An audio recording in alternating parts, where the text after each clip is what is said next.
We're into the home stretch here as we begin Part 5 of our course, and in this final part of the course, we will provide an overview of other taxes, the Earned Income Credit, estimated taxes, refund options, the Affordable Care Act, practitioner ethics, and a variety of other topics.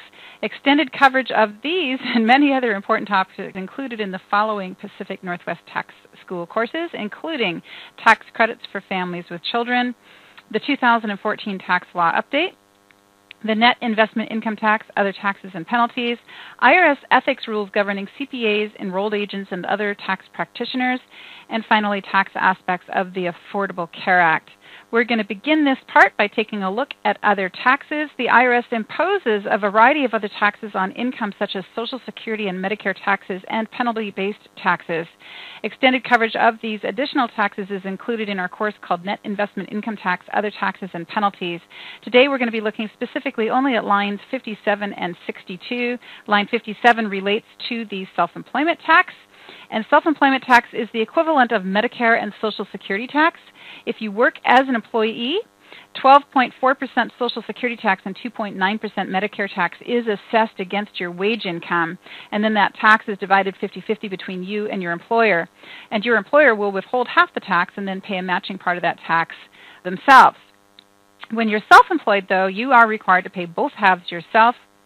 The tax is based upon 92.35% of your net earnings from self-employment. Deductions for dependents and deductions claimed on Schedule A for home mortgage interest, real estate taxes, charity, and other medical expenses have no effect on the amount of self-employment tax you pay. The only effect on that tax is really your net income from self-employment and figuring that on Schedule C or E. And in the case of certain clergy, self-employment tax is also assessed on all of their wages plus their parsonage allowance. Calculating self-employment tax, the self-employment tax rate is 15.3%, and the tax rate consists of two parts.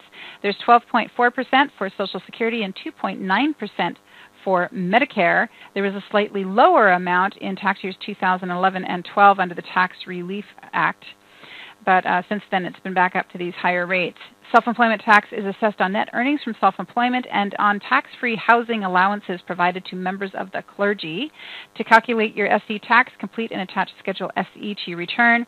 The Social Security component of the self-employment tax is limited to the first $117,000 of wage and self-employment earnings that you have for the year, but there is no limit on the amount of income you have to which the Medicare portion of the self-employment tax is attached. Other taxes that we're going to talk about come from Form 8959 and 8960. Those are figured on these two forms, and then the tax is entered on line 62. You will check either box A or box B as appropriate. You will use line 62 for entering taxes that are not separately identified on other lines of Form 1040. And line 62 includes the following check boxes: a checkbox for Form 8959, a checkbox for Form 8960, and then another line where you enter the form number and describe it with a code. Now, on January 1, 2013, there were two new taxes that came into effect under the Patient Protection and Affordable Care Act of 2010. The new taxes are assessed when a filer's income exceeds the following amounts based on their filing status.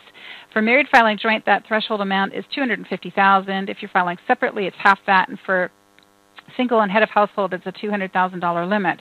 The two taxes that people in that income range are required to pay include the additional Medicare tax, which is 0.9%, and this tax is assessed on wage and self-employment income that is in excess of the base amount for a taxpayer's filing status.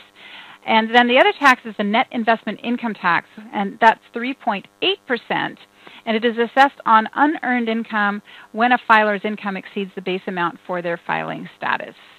Let's talk a little bit more about the additional Medicare tax first. You are required to pay this tax if your earned income exceeds the base amount for your filing status, typically either $200,000 or $250,000, depending on your filing status. Withholdings: an employer must withhold additional Medicare tax from wages it pays to an individual if it pays that person in excess of $200,000 during the calendar year, without regard to what that individual's actual filing status is. Now, an individual may owe more or less than the amount that is withheld by the employer, depending on that individual's filing status and any other wage or self-employment income that they have for the year, plus the amount of investment income they received. So who owes the tax? Well, the tax is assessed when total earned income exceeds $200,000 or $250,000 for married filers. The tax is 0.9% of the amount by which that filer's earned income exceeds $200,000. You figure the tax on Form 8959. And the next one that we're going to look at is the net investment income tax. Individual taxpayers and trusts who are U.S. residents have net investment income and have income above the threshold amount for their filing status are required to pay an additional net investment income tax at the rate of 3.8% on the lesser of their net investment income or the excess of their income over that threshold amount. Who has to pay the tax? Well, individuals will owe the tax if they have net investment income and also have modified adjusted gross income that is greater than $200,000 or $250,000 in the case of married filers. Taxpayers should be aware that these threshold amounts have not been indexed for inflation. So if you are an individual who is exempt from Medicare tax, you may still be subjected to the net investment income tax if you have net investment income and also have modified AGI above the threshold limits. Determining modified adjusted gross income for purposes of the net investment income tax. For the net investment income tax, your modified adjusted gross income is your AGI from line 37 of your Form 1040, increased by the foreign earned income exclusion net of the deductions and exclusions that are allowed with respect to the foreign earned income exclusion. And how do you determine your net investment income? Well, in general, investment income includes, but it is not limited to, interest, dividends, capital gains, rental and royalty income, non-qualified annuities, income from businesses involved in trading of financial instruments, and investment income of a dependent child that is included on your return because you filed Form 8814. To calculate your net investment income, your investment income is reduced by certain expenses that are properly allocable to the income. Income that is not included in investment income, though, includes wages, unemployment compensation, operating income from a non-passive business such as a partnership or S corporation, Social Security benefits, alimony, tax-exempt interest, self-employment income, and Alaska permanent dividends. Net investment income includes gains from the sale of stocks, bonds, and mutual funds, capital gain distributions from mutual funds, gain on the sale of investment real estate, and gains from the sale of interests in partnerships and S corporations. Investment income that is deferred, such as installment sale income, is included in the calculation of the net investment income tax in the year that it is recognized for income tax purposes. And the next item we're going to be looking at is payments. We're down into this section of the return again. And under payments, the first item that we're actually going to be looking at is estimated tax payments.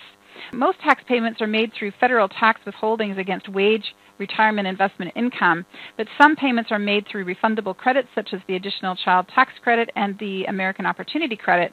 In certain situations, filers may also be required to make estimated tax payments, and that's what we're going to talk about now.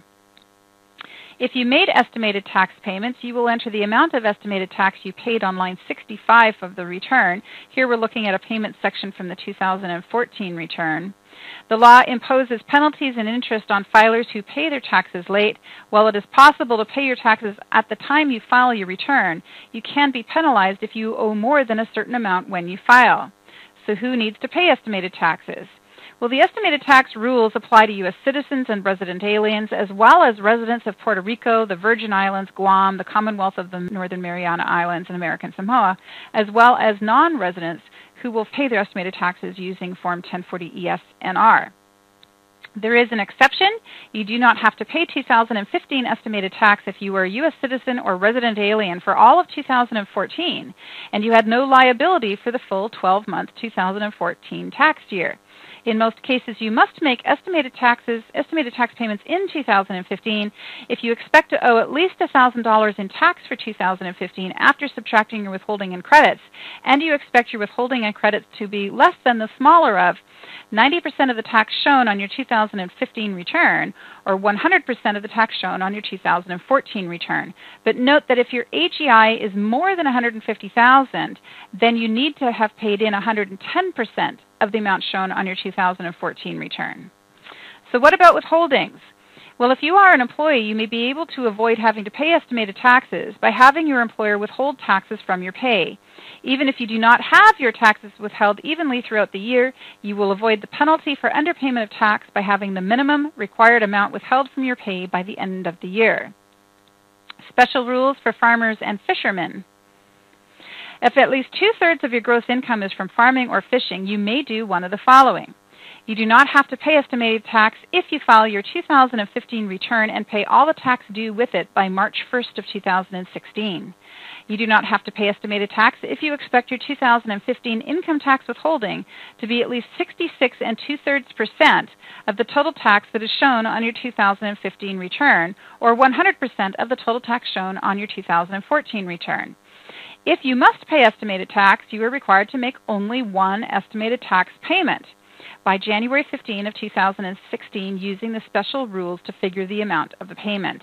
Estimated tax payment due days. You can pay all of your 2015 estimated tax by April 15, 2015, or you can pay it in 4 equal amounts by the dates shown below. The first payment can be made on April 15, 2015, or before that date. The second is due on June 15. The third is due September 15, and then you would make the final payment by January 15 of 2016. How do you figure the correct amount of estimated tax to pay? Well, calculating the correct amount can be tricky. The IRS provides an estimated tax worksheet that can be helpful, and you can also figure your estimated tax manually, or the amount that you should be paying manually, as follows. Figure your approximate income and deductions for the coming year, 2015. Calculate your expected tax liability after projecting income and deductions for the current year. Then subtract the amount of tax that you expect to have withheld from your pay by the end of the year.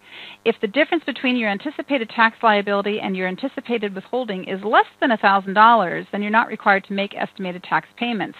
But if the amount or that difference is at least $1,000, then you would divide that difference by 4, and this is the amount of estimated tax that you should be paying each quarter.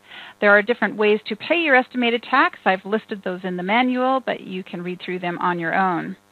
Next, we're going to look at the Earned Income Credit, and the Earned Income Credit is a refundable credit that is intended to help lower and middle income families with earned income stay above the poverty level. The credit is allowed only if you have income from work. The amount of credit you receive depends on your filing status and the number of children you have, as well as your income level.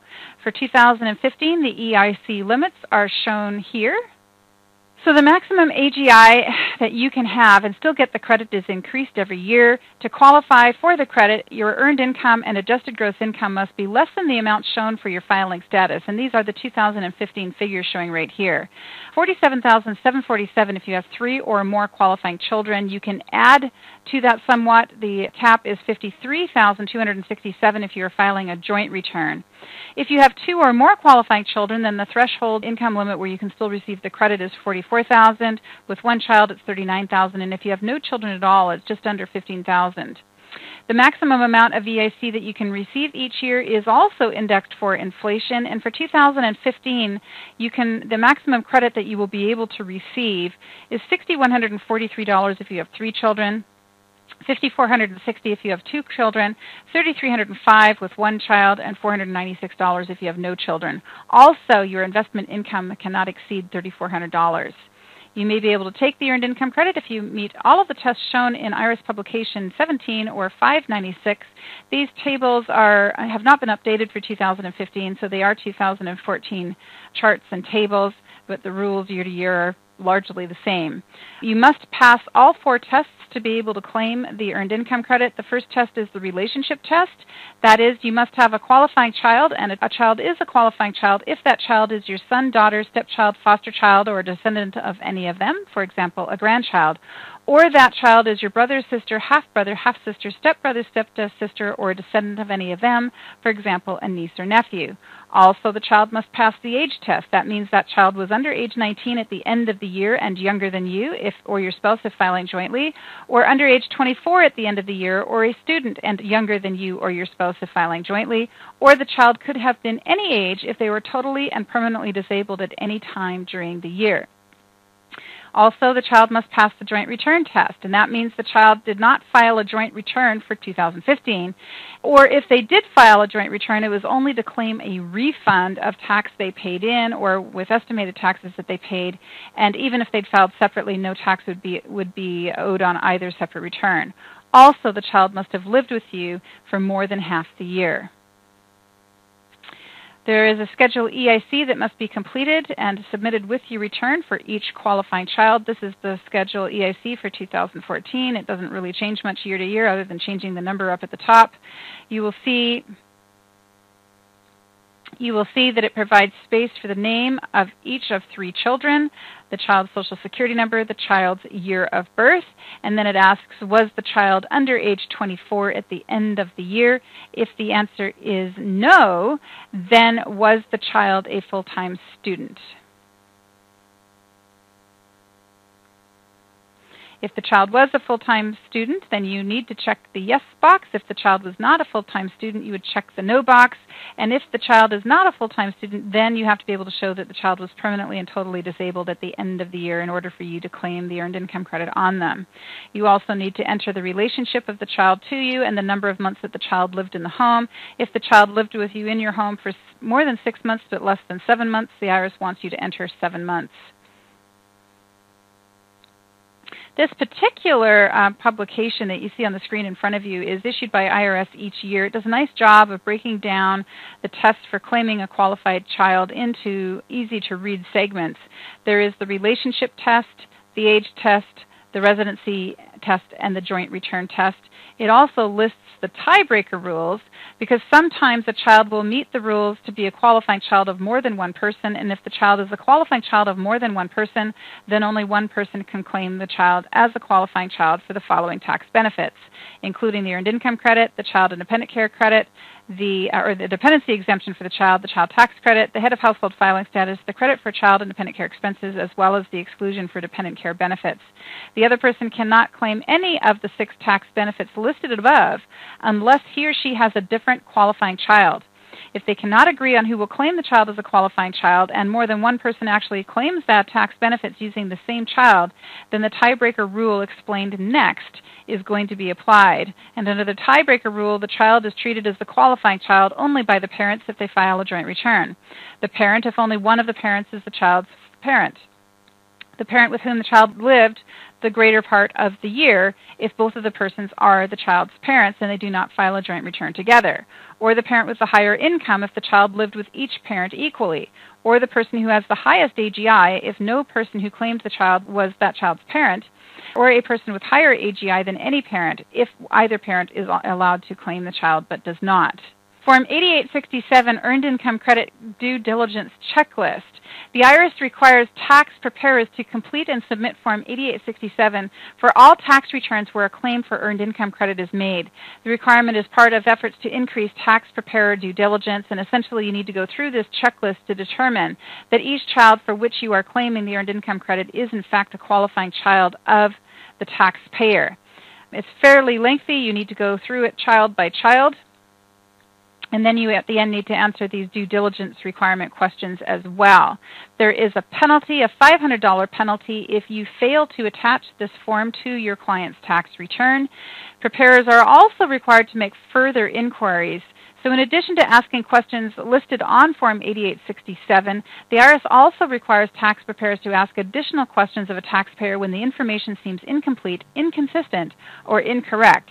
And here is the IRS's due diligence chart for ensuring compliance with the IRS paid preparer regulations. This chart says that you must complete and submit the eligibility checklist, which is to complete Form 8867. You must also complete that checklist based on information that is provided to you by your client and not that you pull out of the air or obtain from a third party. For returns or claims for refunds that are filed electronically, you submit it electronically with the return. And for returns that are not filed electronically, attach the completed form to any paper return that you prepare and file. For returns or claims for refund you prepare but did not submit to the IRS, you need to provide a copy of the form to your client, who will then mail it in themselves. Computing the credit, you complete the EITC worksheet in the Form 1040 instructions. And then for knowledge, you also have to meet the knowledge requirement. And that is, you need to know the law and use your knowledge of the law to ensure that you are asking your client the right questions to get all the relevant facts about their entitlement to or non-entitlement to the earned income credit. You must also take into account what your client says and what you know about your client. You must not know or have any reason to know that any information used to calculate or determine your client's eligibility for the amount of earned income credit is incorrect, inconsistent, or incomplete. You must make additional inquiries if a reasonable and well-informed tax preparer would know the information is incomplete, inconsistent, or incorrect. You must document any additional questions you ask and your client's answer to these questions at the time of the interview. The Treasury regulations give examples of when to apply the knowledge requirement, and you can find these regulations under the due diligence requirement page of the IRS or the Government Printing Office site. Now, one of the paragraphical summaries I would just like to give you on this particular knowledge requirement is the IRS says that if you are a paid tax preparer and you are preparing a tax return for which the earned income credit is claimed, you are required to know the law. And if you don't know the law, you shouldn't be preparing the form. You shouldn't be preparing the client's tax return at all. And if you apply the law incorrectly, the IRS is going to look to see what a knowledgeable preparer would know. And if you did not apply the knowledge that a knowledgeable preparer should know, then you're out of compliance with the knowledge requirement. So bottom line is, you are opening yourself up to penalties from the IRS if you prepare tax returns in ignorance of the law. And if you are not sure of the law, then you should really bone down and get some experience in it. Pacific Northwest Tax School has a course called Federal Tax Credits for Families with Children, and in that course I spend a great deal of time talking about the earned income credit and all of the rules for figuring the credit. That is the place to go if you'd like to learn more about the credit. Suffice it to say, for today, it's enough for me to tell you need to know what you're doing, and if you don't know what you're doing, you shouldn't be preparing earned income credit claims. And finally, record keeping. IRS requires that you maintain certain records with respect to calculations you did for the earned income credit, including keeping a copy of the earned income credit eligibility checklist, Form 8867. You must also keep copies of any documents that your client gave you that you then use to determine the eligibility for or the amount of the earned income credit. You must also verify the identity of the person giving you the return information and keep a record of who provided you with that information and when you got it. You must keep your records in either paper or electronic format, but make sure you can produce it if the IRS asks for it. And then you must keep these records for 3 years from the latest date of the following that apply: the original due date of the return, or if you electronically filed the return, the due date of the return, the date the return or claim for refund is filed, or if the return or claim for refund is not e-filed and you sign it as the return preparer, the date that you presented that tax return or claim for refund to your client. Also, you must keep your records in either paper or electronic format. Just make sure you can produce them when IRS asks for them. You should also document additional questions and answers. Another part of the due diligence knowledge requirement is to document the additional questions that you ask your client and your client's responses at the time you receive the information. Possible methods of keeping documentation include making use of prepare note screens on your computer software to record the questions you asked and your client's responses to those questions, and to keep a hand-prepared checklist. You should make notes of additional questions and answers on that checklist and then have your client sign the checklist. That would be the highest level of due diligence there. Remember that the EITC Preparer Checklist questions are mandatory, and the checklist can be found on the IRS Publication 17 or 596. It is also included in Publication 3524, which provides colored posters, which I showed you earlier, that you can review with your clients. Form 1040, Identity Protection PIN. There's been a problem with identity theft over the last 20 years, really, but it seems to be escalating in commonality, and it is especially common with tax return filings.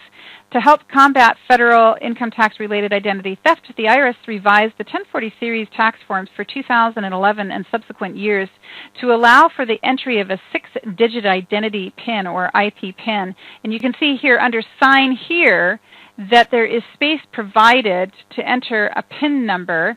I'll just zoom in so you can read a little bit better. If the IRS sent you an IP PIN, enter it here. And that's what we're talking about now. The IRS recommends that tax practitioners ask about ID theft and if their client has an IP PIN during the interview process. Key features of the IP PIN program include: before the beginning of each filing season, selected taxpayers will receive an identity protection PIN number in a letter which will provide them with that PIN. Many, but not all, taxpayers that have been victims of identity theft related to filing or processing of their federal income tax returns and have reported that theft to the IRS will receive an IP PIN. Prior to 2013, new IP PINs were issued each year, and each IP PIN applied only to the tax year to which it applied. For example, a late-filed 2011 return needed to use an IP PIN that was issued for 2011. But from now on, an IP PIN issued for a year is to be used for the current year and any earlier years that are being filed with the current year. Thus, an IP PIN issued in December 2015 is going to be used to file the 2015 return, as well as for all earlier tax years that are filed after issuance of that most current IP PIN. Taxpayers who receive an IP PIN should use it to file electronically. If a return is filed electronically and the IP PIN is missing or incorrect, then the return will be rejected. Issuance of an IP PIN does not prevent fraudulent use of dependent ID numbers and will not protect an IP PIN holder from continuing to use the stolen Social Security number of a dependent that is used in a fraudulent way. If an IP PIN is issued for a dependent, that IP PIN would only be used by that dependent to file his or her own return. Do not enter a dependent's IP PIN on the tax return of the parent or another filer who is claiming that dependency exemption. If you lose your IP PIN, you can request replacement, and if you want to know any more about ID theft, there is a link here to learn more. There is a pilot program in place for residents of Florida, Georgia, and D.C. Taxpayers who receive an invitation from the IRS can voluntarily request an IP PIN to preventatively work to protect themselves from ID theft. Once the IP PIN is issued, it must be used to file a tax return this year. New IP PINs will be issued in future years, and continued use of IP PINs will then be required. Notifying the IRS of identity theft. Taxpayers who believe that their identity has been stolen should notify the IRS by filing Form 14309, Identity Theft Affidavit. The form can be submitted via mail or facsimile, and it must include acceptable documentation of identity in the form of a large, clear copy of one of the following forms of ID: a passport, driver's license, Social Security card, or other valid federal or state-issued ID. Here is the Tax Preparer Guide to ID Theft. It talks about what is tax-related identity theft and provides warning signs for individual clients.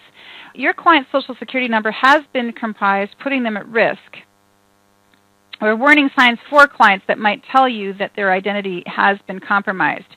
A return is rejected, and the reject code is that the Social Security number has already been used. Or your client notices activity on or receives IRS notices regarding a tax return after all tax issues have been resolved.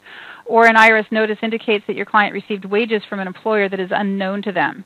There are other warnings to be aware of for business clients, and then what to do to assist victims of identity theft. The Federal Trade Commission and the lead federal agency for identity theft. The Federal Trade Commission is the lead federal agency for ID theft, and it recommends you take these following steps. File a report with the local police, report the identity theft to the FTC, and contact one of the major credit bureaus to put a fraud alert on. Let's talk now about refunds. And of course, if you have a refund, it would be entered on line 75 of the return, and you will need to decide how you want to use and receive your refund. You may use your refund to purchase U.S. savings bonds or to pay estimated taxes, and you may also have your refund either mailed to you or directly deposited to your bank account. If you want your entire refund to be deposited to a single account, you enter the routing number and account number that you want the refund deposited to on the tax return in the space you see right here next to refund. But if you want to have your refund split and deposited into more than one account, you will need to use Form 8888. There is a limit on the number of refunds that can be deposited to any single account. Beginning with the 2015 filing season, the IRS will allow a maximum of 3 tax refunds to be directly deposited to a single account. In addition, the IRS states that direct deposit will only be made to the account in the taxpayer's name. This new policy is an error to prevent fraudulent tax return filings and theft of refunds. So where's my tax refund? This is a site that you can go to. IRS has a Where's My Refund site. Here is a link to it. In order to access information on the site, you need to have information about the client's return. And the site will tell you that the return has been received, whether the refund has been approved, and whether the refund has been sent. When you land on the site, You need to provide information about the filer. Typically, that's going to be their Social Security number, the exact amount of the refund in whole dollars, and their filing status. You go through a series of steps, and then the system will tell you if the return has been received, where it is in its processing, and if the refund has been issued. Now, if you owe, you will need to pay what you owe, and there are a variety of methods that you can use to pay what you owe. You can pay by direct debit to your checking or savings account. You can use the Electronic Federal Tax Payment System, also called EFTPS. You can use your credit card, or you can do it the old-fashioned way by mailing a check along with Form 1040-V. There are a number of options out there for filers who cannot afford to pay what they owe.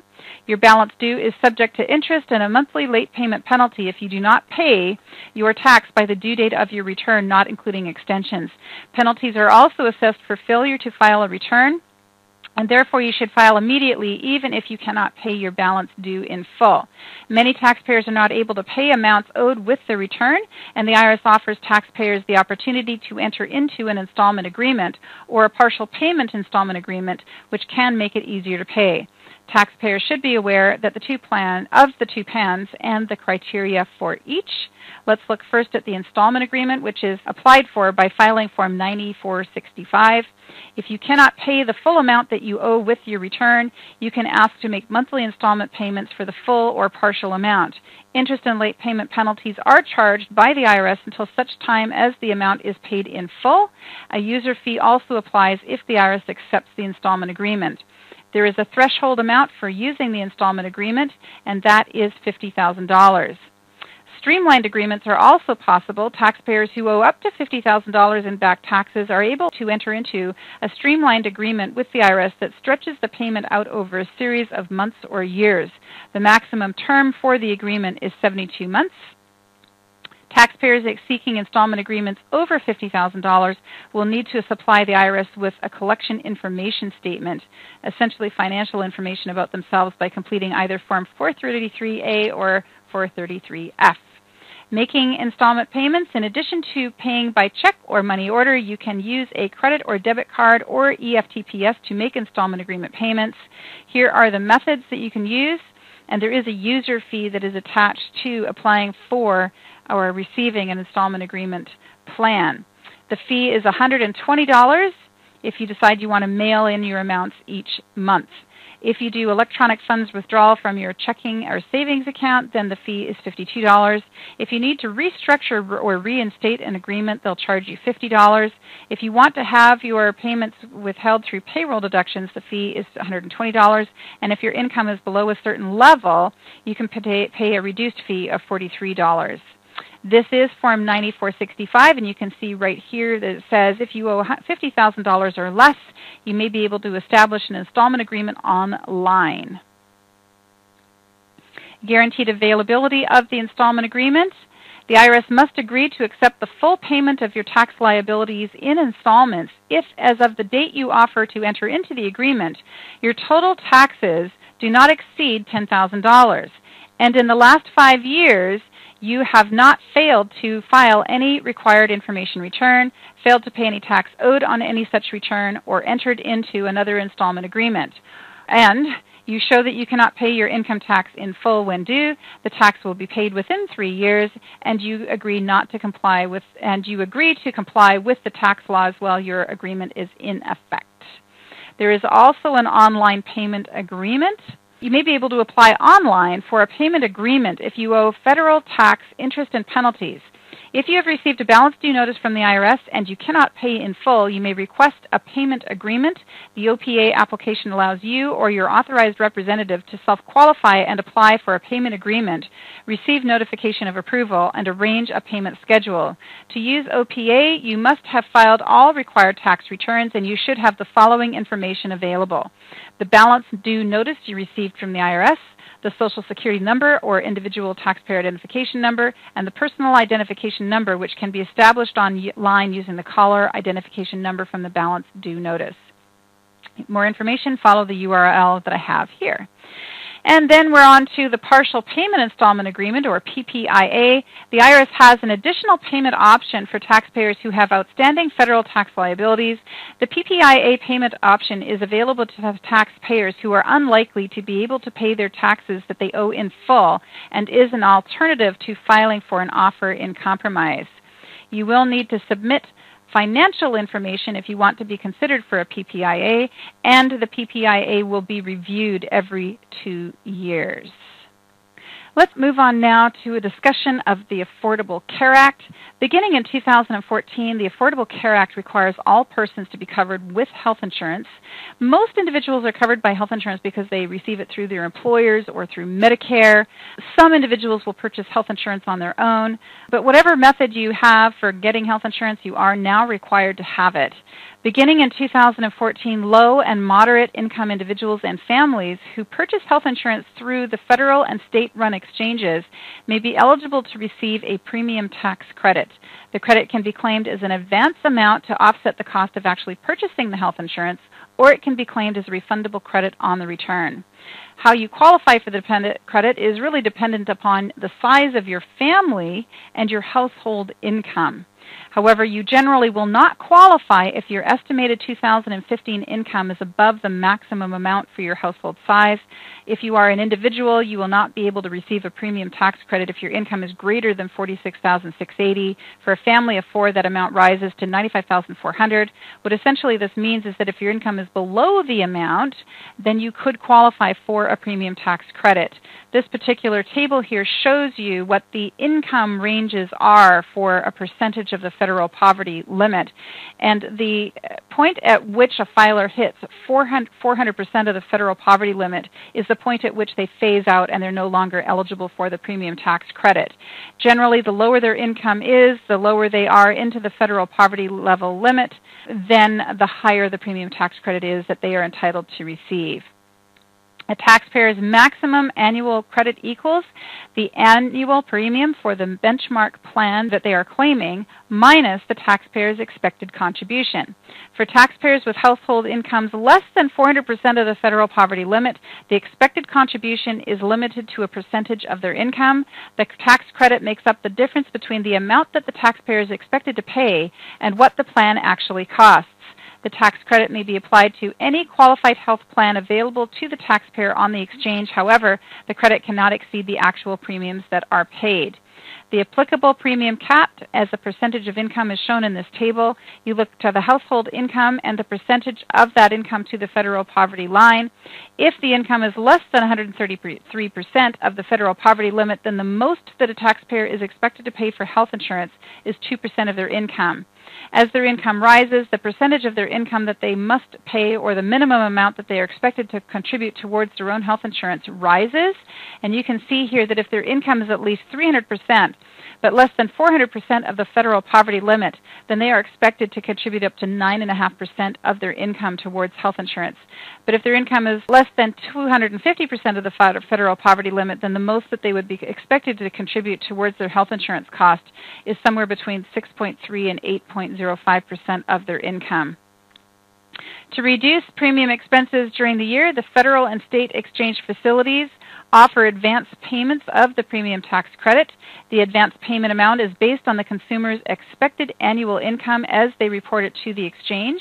A taxpayer may take all, some, or none of the advance payment amount. A taxpayer must report any income changes during the year. Advance credit payments flow directly to the issuer of the qualified plan, and the consumer then pays only the difference. Benchmark plan. Under the Affordable Care Act, health plans are assigned to a metal tier.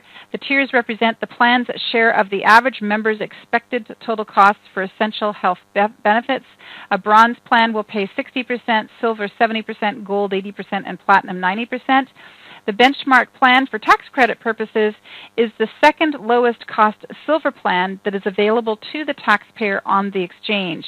The premium tax credit helps individuals pay the cost of health insurance coverage. You can take the premium tax credit for the year if you meet all of the following requirements. Number one, at some time during the year, one or more individuals in your tax family were enrolled in one or more qualified health plans offered through the marketplace, and for those same months, you were not eligible for minimum essential coverage other than coverage in the individual market. To be an applicable taxpayer, you must meet all of the following rules. Your household income is at least 100%, but no more than 400% of the federal poverty line for your family size for the year, and no one can claim you as a dependent on their return for the year, and if you were married at the end of 2015, you must generally file a joint return. However, even if you file separately from your spouse, you may still be considered to be eligible for the premium tax credit if either of the following situation applies to you. Situation number 1 is that you are filing as head of household, or you are filing Form 1040-NR, or in situation number 2, you can show that you are a victim of domestic abuse or spousal abandonment. Figuring the amount of the premium tax credit, well, a taxpayer's maximum annual credit equals the annual premium for the benchmark plan minus the taxpayer's expected annual contribution. For taxpayers with household income less than 400% of the federal poverty limit, the expected contribution is limited to a percentage of their income. The tax credit makes up the difference between the amount the taxpayer is expected to pay and what the plan actually costs. The tax credit may be applied to any qualified health plan that is available to the taxpayer on the exchange. However, the credit cannot exceed the actual premiums that they pay. To reduce premium expenses during the year, federal and state exchange facilitate advance payments of the premium tax credit. The advance payment amount is based on the consumer's expected annual income as reported to the exchange. A taxpayer may take all, some, or none of the advance payment amount. A taxpayer must report any income changes during the year to the exchange, and advance credit payments flow directly to the issuer of the qualified plan. The consumer will pay only the difference. Here is an illustration of how to compute the amount of the premium tax credit. It comes from our course on the Affordable Care Act. It's one of several illustrations that I wrote for that course. This one is a fairly simple one involving a single taxpayer age 33, and of course we're using 2014 forms here. Our character is named Trapper John, and in January of 2014, he predicted that his household income for 2014 would be $25,000, which is 217.58% of the federal poverty limit for the year. His advance credit amount was $64 a month, $768 for the year. In January of 2015, Trapper received his W-2 and a Form 1095-A from his state exchange. He is the full-year resident of New Mexico, and he's age 33. Here is the 1095-A that he received from the exchange. It shows that he is the sole person covered in his household, and then it shows the amount of premium credit he received for the year in column C, $768 for the year. It shows the second lowest cost silver plan for a person his age in his area of the country. That's $2,496, and then it also shows the monthly premium amount that needed to be paid. The total cost of the premiums he paid are $1,308, and that's based on a bronze plan, but the monthly premium amount of the second lowest cost silver plan is a significantly higher amount. His premium tax credit is going to be the difference between a percentage of his income and the second lowest cost silver plan, minusing out the amount he's expected to pay based on his age and income level. And so we've got $768 is the amount that he received from the exchange as an advance payment. Let's just see what happens to him. The Marketplace Exchange website shows that the second lowest cost of a silver plan for his area, age, and coverage family size is $2,496. Trapper's only source of income is reflected on his W-2, $23,500. So he applied for premium credit with the exchange, expecting his income would be $25,000, but he actually ends up filing with $23,500 of income for the year. Let's take a look at some of the worksheets and charts we have to go through to figure the amount of his premium tax credit. Firstly, when we're completing Form 8962, which is the form used to claim the premium tax credit, the form wants to know what the amount is for his family size, as shown in Table 1.1. And this is essentially the federal poverty limit for a single person. That is $11,490. Then line 5 asks you to go to this table in the instructions, and in that table in the instructions, figure out a percentage amount. which is 0.0644. Essentially, Trapper's income at $23,500 is 204% of the federal poverty limit. And because his income is 204% of the federal poverty limit, the greatest amount of his income that he is expected to pay for the second lowest cost silver plan would be 6.44% of his income. Well, 6.44% of $23,500 is $1,513. That's the most he should be expected to pay for the second lowest cost silver plan. But the cost of the second lowest silver plan is actually $2,496, which is significantly greater than 6.44% of his income. That means he's eligible for a premium tax credit. He did receive an advance premium tax credit, but he received less than he's actually entitled to. So let's go ahead and fill out the form. We begin on line 1 of the form by entering his family size, which is 1. We then enter his modified AGI. We then enter the federal poverty limit for his family size living in the 48 states, and that's $11,490. We divide $11,490 into his income, and when we do that, we get 204%. His income is 204% of the federal poverty limit. We then go to that table and determine that the maximum percentage of his income that he should be expected to pay towards the cost of his own health insurance is 6.44%. 6.44% of $23,500 is $1,513. That is the amount he is expected to contribute towards his own health insurance premiums. The next step is to go over to the Part 2 of the form, and in Part 2 of the form we enter the amounts that appear on his 1095A. So if we bounce back up here to the 1095A, it's asking for the figures that appear on the form. You can see column A says $1,308, column B says $2,496, and column C says $768. Those actually are going to transfer over to his $8,962. We enter the $1,308 that corresponds to column A on the 1095A. We enter the amount from column B of the 1095A. We enter the annual contribution amount he is expected to pay that we figured on line 8A. That's $1,513. We then subtract $1,513 from the second lowest cost silver plan. When we do that, we get $983. That is the amount of premium tax credit he's entitled to. It is less than the amount he actually received that is shown in column C of his 1095A. So the difference between $768 and $983 is the amount of credit he is entitled to claim on his tax return, the credit being $215. So we go over to his tax return, and we enter that as a refundable credit on line 69 of the form.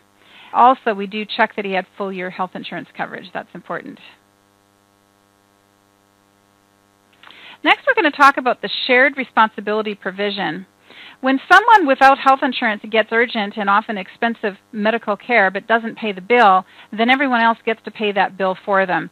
That's why the health care law requires all people who can afford health insurance to take responsibility for their own insurance by getting coverage or paying a fee. People without health insurance coverage who pay the penalty will also have to pay the entire cost of all of their medical care.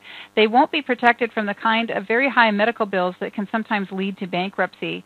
Starting in 2014, the individual shared responsibility provision of the Affordable Care Act calls for each individual to have minimum health insurance coverage for each month of the year, or qualify for an exemption, or make a payment, a penalty payment, when they file their tax return. So minimum essential coverage can be obtained in a variety of ways, including through employer-sponsored coverage, coverage purchased through the individual marketplace, Medicare, most Medicaid, CHIP or the Children's Health Insurance Program, certain types of VA coverage, TRICARE, coverage provided by the Peace Corps, coverage under the Non-Appropriated Fund Health Benefit Program, refugee medical assistance, and other systems that provide coverage. Their minimum essential coverage does not include coverage providing only limited benefits, though, such as coverage that is only for vision care or dental care, and Medicaid that covers only certain benefits such as family planning, workers' compensation, or disability policies. But there are people who are exempt from coverage, and the following people who are exempt from coverage are not required to have it. That includes people who meet the religious conscience objection and are members of a religious sect that is recognized as conscientiously opposed to accepting insurance benefits, or belong to a health care sharing ministry. Also, members of Indian tribes are not required to have coverage. And those individuals who have no filing requirement, in other words, their income is so low they're not required to file a return, they also are not required to have health insurance coverage. If there is a short coverage gap, that is, during part of the year you were not covered, but then the rest of the year you were, you may not have to pay a penalty because you've qualified for an exception. Also, certain hardship reasons can except you from the penalty, or if you can show that coverage was completely unaffordable, or if you were incarcerated, or if you were not lawfully present in the United States. All of those are exceptions that mean you might not have to pay the penalty. If you are required to pay the penalty, though, it can be pretty hefty. I've calculated a number of penalty calculations throughout the 2015 filing season, and for 2016 filing season, they are going up. The individual mandate penalty for 2015 will be calculated in one of two ways, and you'll pay whichever one gives you the higher amount. Firstly, there is the percentage of income amount, that is 2% of the excess yearly household income over the applicable filing threshold. The maximum penalty is the national average yearly premium for a bronze plan, or you will have to pay a flat dollar amount. For 2015, that will be $325 per person for the year, or $162.50 per child under the age of 18. Under the flat dollar amount, the maximum penalty a family pays is $975. However, if 2% of your income is higher, then you'll pay the 2% one instead. There are different methods of reporting to a taxpayer and to the IRS that health insurance was in place. The first of these was issued in 2015 for the 2014 tax year, and it will be issued again for 2015. These documents will come out in January of 2016. The health insurance marketplaces file Form 1095A to report information on all enrollments in qualified health plans through the marketplace. Marketplaces may be state marketplaces, regional marketplaces, subsidiary marketplaces, or the federally facilitated marketplace. Form 1095A is used to report certain information to the IRS about family members who enroll in qualified health plans through the marketplace. Form 1095A is also furnished to individuals, and it essentially shows the monthly premiums that were paid, the second lowest cost of a silver plan, and the monthly advance premium credit that was paid for that family.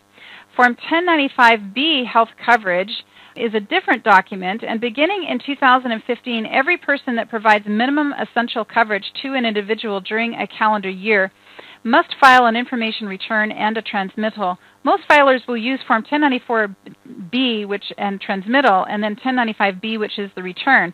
However, employers, including government employers subjected to the employer shared responsibility provisions, will file Form 1095C instead. Insurance coverage. Health insurance issuers or carriers must file Form 1095B for most health insurance coverage, including individual market coverage and insured coverage sponsored by employers. Insurance issuers or carriers will not file Form 1095B to report coverage under the Children's Health Insurance Program, Medicaid, Medicare, or coverage in the individual marketplace, because the individual marketplace issues Form 1095A instead. Health insurance issuers will file Form 1095B to report on coverage for employees of small employers obtained through the SHOP, the Small Business Health Options Program. The form is used to report the following information: the type of coverage provided, the period of coverage, and for whom coverage was provided, including each dependent. The health insurance provider will also be required to issue or send a transmittal Form 1095B to the IRS. Individuals with minimum essential coverage are not subjected to the individual shared responsibility payment, and this document will essentially prove that they were covered. Now, if you are working for a larger employer, that is, employers who have 50 or more full-time employees, these employers are the ones that will be issuing 1095C, and 1095C will show whether the employer owes any payments under the employer shared responsibility provision, eligibility of employees for premium tax credits, and if individuals are subjected to the individual shared responsibility payment. So let's move on now to one of the final topics of the day, which is practitioner ethics. Tax professionals may be subjected to civil penalties under the Internal Revenue Code.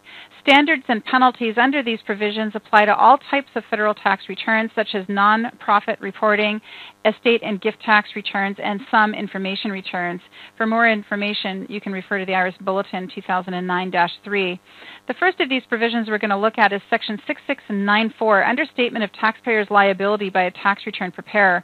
Under this section, a tax preparer who understates the tax liability on a return due to an unreasonable position claimed on the return or due to willful or reckless conduct shall be subject to one or more IRS penalties. Firstly, understatement due to unreasonable positions.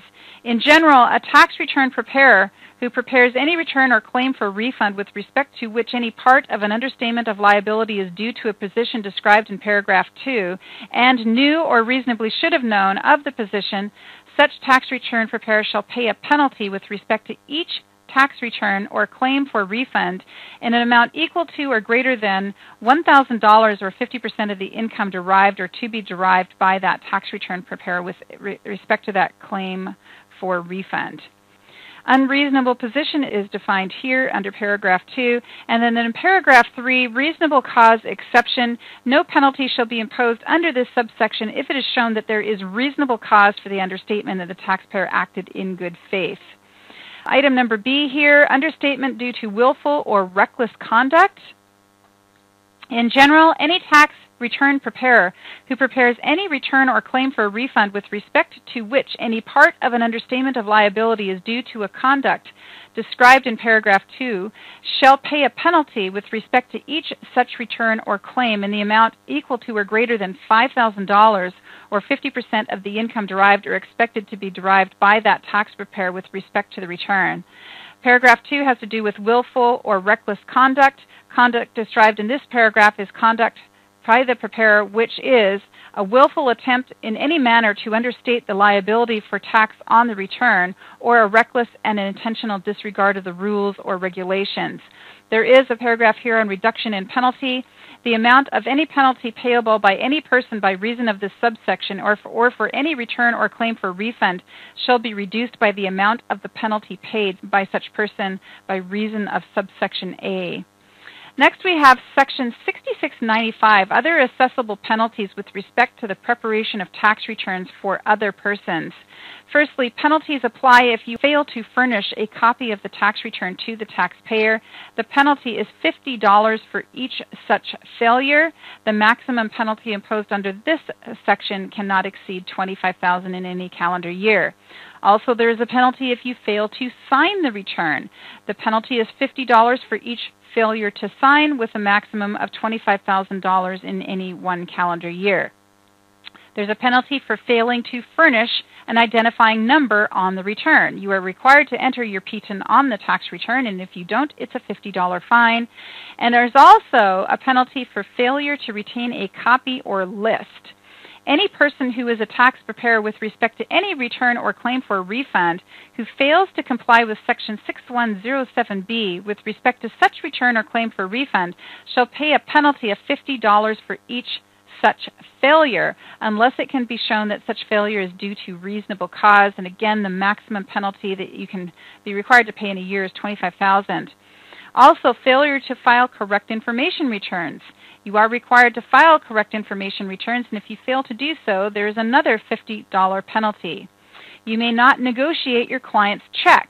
Any person who is a tax return preparer who endorses or otherwise negotiates directly or through an agent any check that is made out to a client is going to be subjected to a penalty, and the penalty is $500. Failure to be diligent in determining the eligibility for the Earned Income Credit. We already talked about that earlier today. That's $500. Next, we're going to talk about compliance with e-file procedures. Tax preparers and firms which prepare more than 10 tax returns per year are required to electronically file the returns they prepare. This part of the course covers e-file compliance requirements.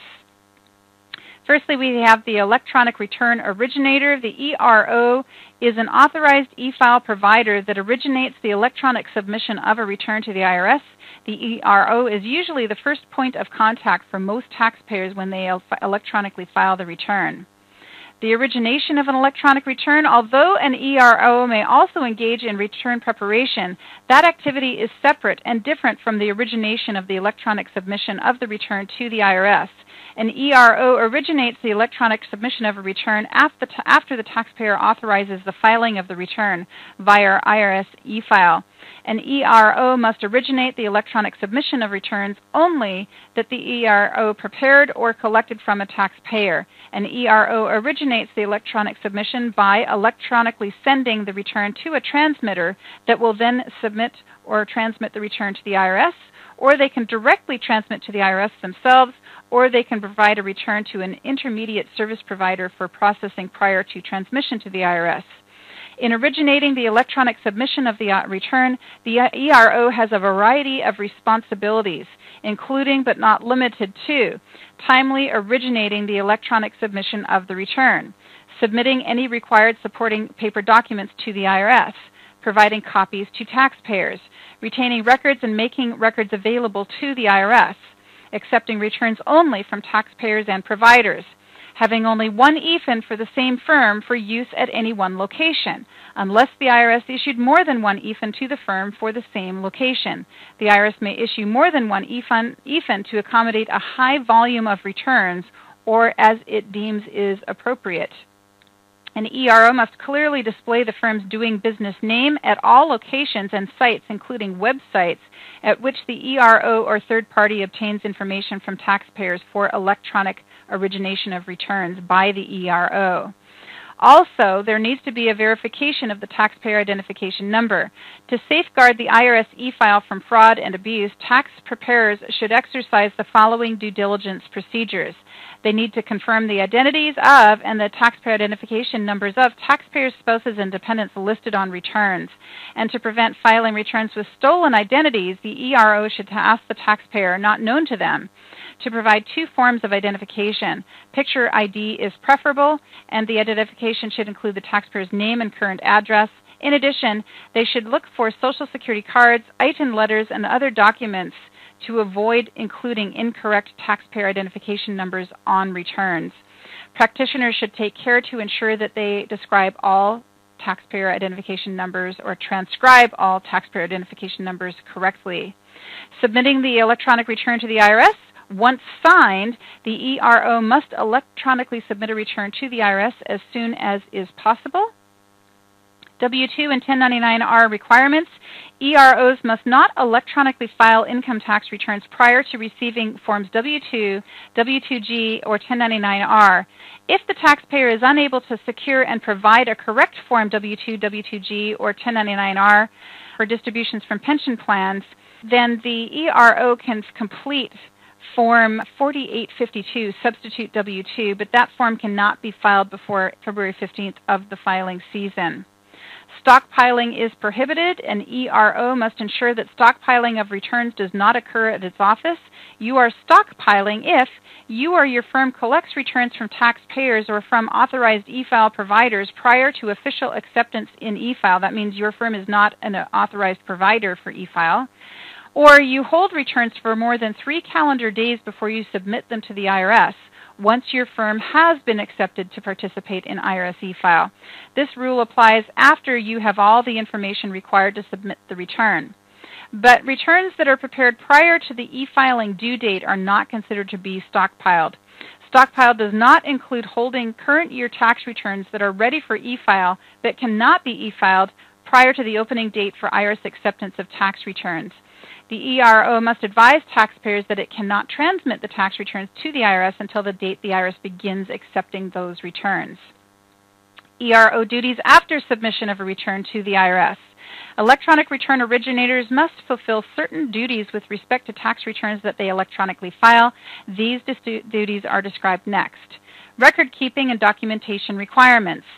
Certain material and documents listed below must be available to the IRS upon request through the end of the calendar year. EROs must maintain records in one of the following places. Firstly, the business address from which it originated the return, or at a location that allows the ERO to readily access the material, as it must be available at the time the IRS requests it, or at the business address of the responsible ERO official, or at a location that allows the responsible official to readily access the material during any period of time that the office is closed. Documents that must be retained by the ERO include a copy of Form 8453, which is the transmittal form used to mail documents to the IRS when they can't go out electronically. Also copies of Forms W-2, W-2G, and 1099-R. A copy of the signed IRS e-file consent to disclosure form, a complete copy of the electronic portion of the return that can be readily and accurately converted to an electronic transmission that the IRS can process, and the acknowledgement file for the IRS accepted returns. Forms 8878 and 8879 retention. Forms 8878 and 8879 must be made available to the IRS in the same manner described above for 3 years from the due date of the return or the IRS receive date, whichever is later. The submission ID must be associated with Form 8878 and 8879, and the submission ID can be added to the form, or the acknowledgement containing the submission ID can be associated with the form. Submission or resubmission of rejected tax returns. If the IRS rejects the electronic portion of a taxpayer's individual income tax return for processing, and the ERO cannot rectify the reason for the rejection, then the ERO must take reasonable steps to inform the taxpayer of the rejection within 24 hours. The ERO must advise the taxpayer that the return has not been filed and must provide the taxpayer with the reject code accompanied by an explanation.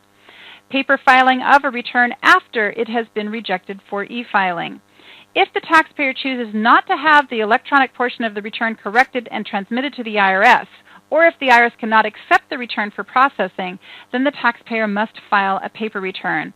In order to timely file the return, the taxpayer must file the paper return by the later of the due date of the return, or 10 calendar days after the date the IRS gives notification that it rejected the electronic portion of the return, or that the return cannot be accepted for processing.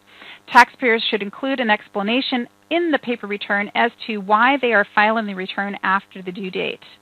And here is a list of other ERO requirements that you should be aware of. In fulfilling the requirements of an authorized e-file provider, the transmitter must transmit all electronic portions of returns within 3 calendar days of receipt. Retrieve the acknowledgement file within 2 days of the transmission. Match the acknowledgement file to the original transmission file and send the acknowledgement file containing all conditions on accepted returns. Retain an acknowledgement file received from the IRS until the end of the calendar year. Immediately contact the IRS at its e-help number for further instructions if an acknowledgement of acceptance for processing has not been received within 2 days. Promptly correct any transmission error that causes an electronic return to be rejected. Contact the IRS at its e-help number for assistance if the electronic portion of the return has been rejected after 3 transmission attempts. Ensure the security of all transmitted data. Ensure against unauthorized use of its e-file authorization number, or EFIN. Use only software that does not have an IRS-assigned production password built into the software. And then finally, we move on to adherence to duties. Incompetence and disreputable conduct are not acceptable on the part of any tax practitioner. And if you refer to Circular 230, Section 10.51 in Circular 230 talks about incompetence and disreputable conduct. Incompetence and disreputable conduct for which a practitioner can be sanctioned includes, but it is not limited to, conviction of any federal offense under federal tax law, conviction of any crime, offense, or criminal offense involving dishonesty or breach of trust, conviction of any felony under federal or state law for which the conduct involved renders the practitioner unfit to practice before the IRS, giving false or misleading information or participating in any way in the giving of false or misleading information. Solicitation of employment as prohibited under Section 10.3, the use of false or misleading representation with the intent to deceive a client or prospective client in order to procure employment, or intimating that the practitioner is able improperly to obtain special consideration or action from the IRS or any officer or employee thereof. Willfully failing to make a federal tax return in violation of federal tax laws, or willfully evading or attempting to evade or participating in any way in invading or attempting to evade any assessment or payment of federal tax. willfully assisting, counseling, encouraging a client or a prospective client in violating or suggesting to a client or prospective client that they violate any federal tax law, or knowingly counseling or suggesting to a client or prospective client an illegal plan to evade federal taxes or the payment thereof. Misappropriation of or failure to promptly to remit funds received from a client for purposes of making payment to the IRS. Directly or indirectly attempting to influence or offering or agreeing to attempt to influence the official action of any officer or employee of the IRS by use of threats, false accusations, duress, or coercion, by the offer of any special inducement or promise of an advantage, or by bestowing any gift or favor or thing of value. Disbarment or suspension from practice as an attorney, CPA, or actuary by any duly constituted authority of any state, territory, or possession of the United States, knowingly aiding and abetting another person to practice before the IRS. Contemptuous conduct in connection with practice before the IRS, including the use of abusive language, making false accusations or statements, knowing them to be false, or circulating or publishing malicious or libelous matter. Giving a false opinion, knowingly, recklessly, or through gross incompetence, including an opinion which is intentionally or recklessly misleading, or engaging in a pattern of providing incompetent opinions on questions arising under federal tax laws. Willfully failing to sign a tax return prepared by the practitioner when the practitioner's signature is required. Willfully disclosing or otherwise using a tax return or tax return information in a manner not authorized by the IRS.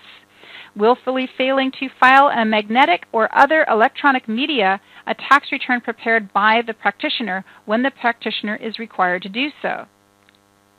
Willfully preparing all or substantially all of or signing a tax return or a claim for refund when the practitioner does not possess a current or otherwise valid preparer tax identification number or other prescribed identifying number. And finally, willfully representing a taxpayer before an officer or employee of the Internal Revenue Service unless the practitioner is authorized to do so pursuant to this part.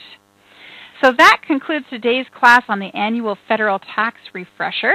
At the very back of the manual, I did tell you at the beginning of the class that we had some tables that summarize some of the important inflationary amounts, and these are just as quick references for you if you need to reference them. The next thing I'm going to talk to you about is the final exam. The IRS requires that the final exam be precisely 100 questions long, that the pass rate be 70%, that you receive the same exam only twice, and that means if you fail to pass the test on either of the first two attempts, then you will have to be given a new exam. That is, you'll have to take a completely different test. And so if you fail our test more than twice, we're going to have to provide you with an alternate test. If you need to take an alternate test because you failed the first test more than twice, please contact us at support@pnwtaxschool.com to request the alternate exam. As a reminder, the time limit for completing the exam is 3 hours, so if you decide to start the exam and then you get distracted and wander off and come back, the clock's ticking the whole time. And if you do that and stop the exam and then can't finish it, then of course you would fail it, and that would be one of your 2 attempts. Hopefully, though, you're going to pass the test, and after you pass the test, you can go to the Certificate of Completion tab to print your Certificate of Completion, and this is essentially what it looks like. So at this point, we're going to give you some review questions for Part 5 of the course, and then after you have finished your review questions, you'll be ready to take the final exam. There's absolutely no harm in taking the course a second time before you attempt the exam. That might be more efficient, or working on those review questions a few more times before you attempt the exam. Once you're ready to take the exam, please just click on the Assignments tab. Start the clock ticking by starting the exam. Be sure to click Submit and Finish when you are finished taking the exam. If you fail to submit the test, then it will not be registered as complete. So thank you for participating in our AFTR course, and we hope to see you again soon in some of our other education programs. Bye-bye. Password number 5 is Middle Earth. Middleearth. Middle Earth.